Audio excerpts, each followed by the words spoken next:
बांगलादेशी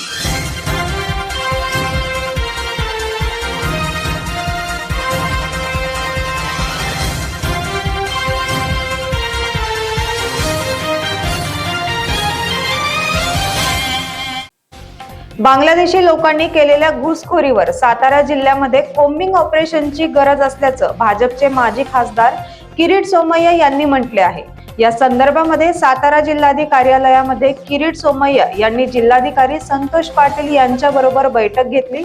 साताऱ्यातील महाबळेश्वर परिसरामध्ये अशा बांगलादेशी लोकांनी घुसखोरी करून बेकायदेशीर अतिक्रमण केल्याचं किरीट सोमय्या यांनी म्हटले आहे। याबाबतची सर्व माहिती जिल्हाधिकारी संतोष पाटील यांना दिली असल्याचे सांगत किरीट सोमय्या महाबळेश्वरकडे रवाना झाले।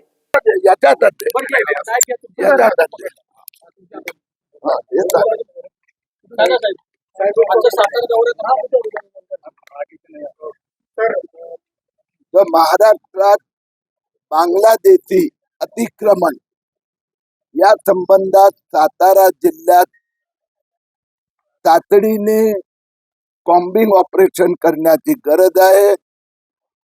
खोटे जन्म प्रमाणपत्र घेणं आणि बांगलादेशी अतिक्रमण काही विशिष्ट ठिकाणी या संबंधी आज माझी जिल्हाधिकाऱ्याची विशेष चर्चा झाली। मी आता महाबळेश्वरला पण जात आहे, कारण की महाबळेश्वर हे वन संरक्षित आणि त्यात काही ठिकाणी काही रिसॉर्ट हॉटेलवाल्यांनी मोठ्या प्रमाणात बेकायदेशीर बांधकाम केल्याची मला जी माहिती मिळाली होती मी त्यांना दिली आहे। बैठकीत नेमकं काय तुम्ही जसं म्हणताय बांगलादेशी घुसखोरी खूप मोठ्या प्रमाणात आहे, त्याचबरोबर काही जागा बळकवल्यात किंवा असं काही आहे? यात दोन गोष्टी आहेत। एक, जे जन्म प्रमाणपत्र घोटाळा महाराष्ट्राचा तुम्ही बाहेर काढला, 2,24,000 अर्ज आले होते, ते आता रद्द करण्यात आले। सातारा जिल्ह्यात तुलनेने कमी आले होते। पण दुसरी गोष्ट अशी आली की जितके इन्फ्रास्ट्रक्चर प्रोजेक्ट म्हणजे त्याच्यावर मोठ्या प्रमाणात बांगलादेशी कामगार येत आहेत। त्या संबंधी त्यांना माहिती दिली आहे। त्या संबंधात त्यांनी आणि पोलिसांनी मिळून कॉम्बिंग ऑपरेशन करावं लागतं। ज्या महाबळेश्वर मधल्या हॉटेल किंवा माहिती काढलेली आहे त्याच्यामध्ये राजकीय नेत्यांची बोलणी आहे। आता असं आहे की त्यांनी मला सांगितलं की इन्स्पेक्शन सुरू झालेले आहेत, कारण की माननीय मंत्री बावनकुळेजी आणि एक संयुक्त बैठक झाली होती आमची मुंबईत, त्यात पण आदेश दिले होते। तर इन्स्पेक्शन चालू आहे। आज संध्याकाळपर्यंत इन्स्पेक्शन संपल्यास एकच प्रॉपर्टी बाकी होती, तर मी आता महाबळेश्वरला चाललो आहे, तर त्यावेळी मला माहिती मिळेल। पण ज्या कुणाचं अनधिकृत बांधकाम असेल, पर्यावरणाचा नियमाचा भंग करून त्याच्यावर कारवाई होणार। आता प्रॉपर्टीची नावं काढलेली आहे, 23 नावं असल्याचे सुरू होते। एकंदरीत त्याच्यामध्ये अनेक बंगल्यांमध्ये राजकीय मोठमोठे नेते मंडळी येऊन राहतात, त्या ठिकाणी त्यांचे हेलिपॅड त्या बंगल्यात राहतात। ही अचानक निवडणुकीच्या तोंडावरती अशी नावं बाहेर काढणार नाही। गेल्या वर्षभर मी ह्या विषयाचा अभ्यास पाठपुरावा करत होतो, वर्षभर।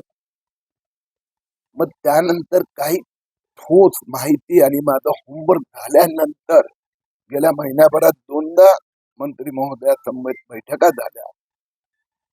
आता त्यांनी इन्स्पेक्शनचा आदेश दिला, इन्स्पेक्शन सुरू झालेलं आहे। इन्स्पेक्शनचा रिपोर्ट येणार 2-4 दिवसात। तुम्ही आवाज उठवल्यानंतर हालचाल बी होती, त्याबद्दल तुम्हाला काय खंत वाटते का? आवाजच का उठवायला लागतो? तर महायुतीचे 8 जर आमदार असतील, 4 मंत्री असतील, त्या जिल्ह्यात बुलेटवरनं तुम्हाला यावं लागतं, ही तुम्ही समाधानाची बाब मानता? मी अभिमानाची बाब मानतो की मला पक्षाने एवढी जबाबदारी दिली आहे। माझा इथले सहयोगी कार्यकर्ता, आमदार, खासदार, नामदार तेवढं मान सन्मान देतात, तुम्हीही देतात।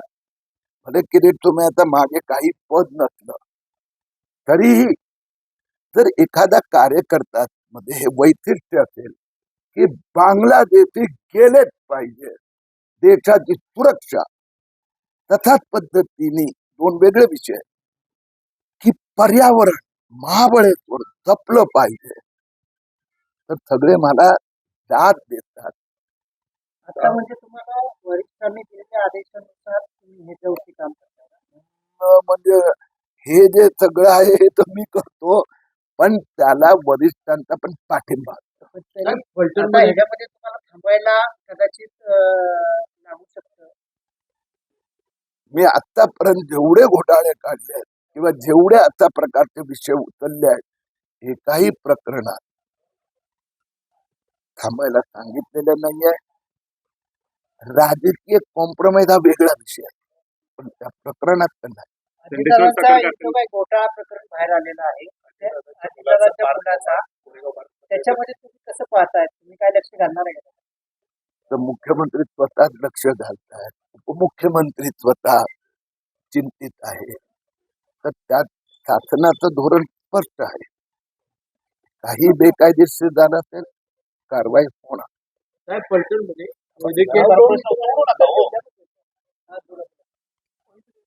मी आणखीन एक गोष्ट सांगू इच्छितो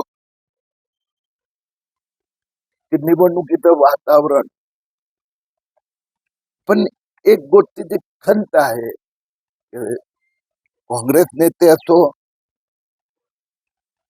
उद्धव ठाकरे सेनेचे नेते असो, MIM असो, समाजवादी पार्टी असो, शरद पवार NCP असो, सगळ्यांमध्ये मुस्लिम तुष्टीकरण, बांगलादेशींना वाचवण्याची स्पर्धा सुरू आहे.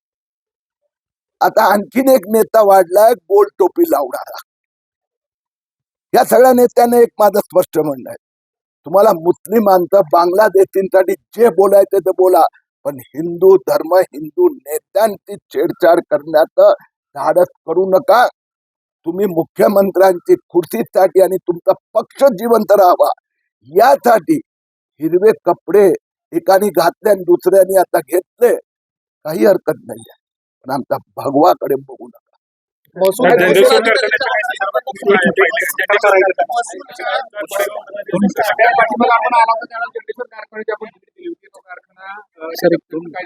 मी मुख्यमंत्रींना माहिती दिली आहे, त्या संबंधात परत परत काय काय करायचं ते करतील. महसूलच्या कार्यपद्धतीबद्दल तुम्ही नाराजी व्यक्त केली होती मगाशी दालनामध्ये. ही कार्यपद्धती आहे महसूल विभागाची. हे जे मी सांगितलं ना, जे बंगले आणि काय अनधिकृत बांधकाम झालंय, आता महसूल मंत्र्यांनी सांगितल्यानंतर त्यांनी इन्स्पेक्शन आता मला सांगितलं की आमचे किती प्रॉपर्टी, 2 डझन अधिक प्रॉपर्टीचं आमचं झालंय, एक आता बाकी आहे, तेही तुम्ही महाबळेश्वर जाईपर्यंत